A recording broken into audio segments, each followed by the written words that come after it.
Subscribe to our channel by clicking the subscribe button.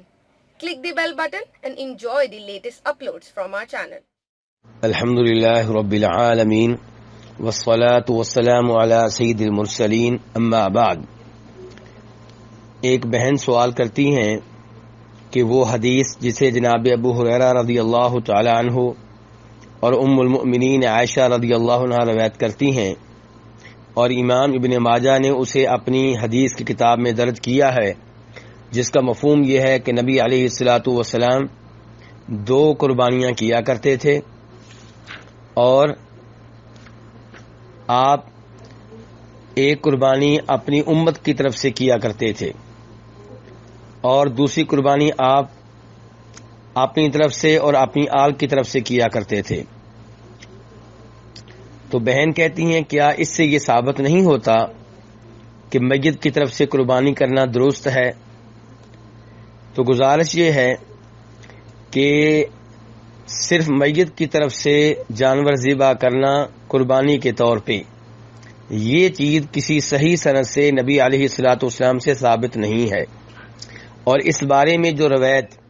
ترمذی شریف اور ابو داؤد شریف میں آتی ہے کہ جناب علی رضی اللہ عنہ نبی علیہ الصلوۃ والسلام کی طرف سے قربانی کرتے تھے اور ان سے سوال ہوا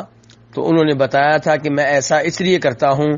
کہ نبی علیہ الصلوۃ والسلام نے مجھے اس بات کی وصیت کی تھی. تو گزارش یہ ہے کہ وہ روایت ضعیف ہے، نبی صلی اللہ علیہ وسلم سے ثابت نہیں ہے. اسی لیے امام عبداللہ ابن مبارک رحمہ اللہ کا یہ کہنا ہے کہ اگر میت کی طرف سے جانور ذبح کرنا ہو تو بطور صدقہ خیرات کیا جائے،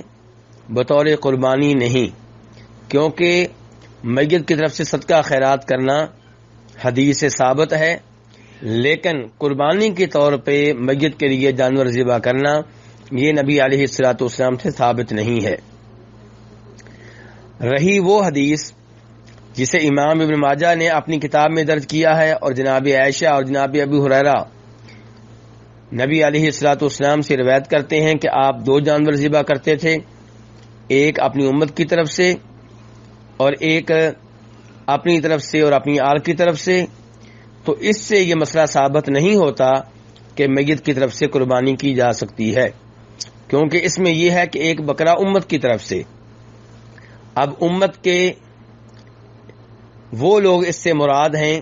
جو آپ کے زمانے میں زندہ تھے، اور اگر یہ کہا جائے کہ اس میں وہ لوگ بھی شامل ہیں جو فوت ہو چکے تھے تو پھر بھی میت کی طرف سے الگ سے جانور ذبح کرنے کی دلیل اس سے نہیں ملے گی، بلکہ پھر بھی یہ کہنا پڑے گا کہ نبی علیہ الصلوۃ والسلام نے امت کی طرف سے قربانی کی اور اس میں امت کے زندہ لوگ بھی شامل تھے اور فوت شدہ بھی، لیکن خصوصی طور پہ میت کے لیے بکرا ذبح کرنا اس کی کوئی دلیل نہیں ہے. تو خلاصہ کلام یہی ہے کہ میت کی طرف سے قربانی کرنا یہ نبی علیہ الصلوۃ والسلام سے ثابت نہیں ہے. البتہ جب ہم لوگ پورے گھر کی طرف سے قربانی کرتے ہیں تو ممکن ہے اس میں وہ لوگ بھی شامل ہو جاتے ہوں جو ہمارے گھر میں فوت ہو چکے ہوتے ہیں. اللہ رب العزت سے دعا ہے کہ ہمیں اللہ تعالی نبی علیہ الصلوۃ والسلام کی شریعت پہ چلنے کی توفیق عنایت فرمائے.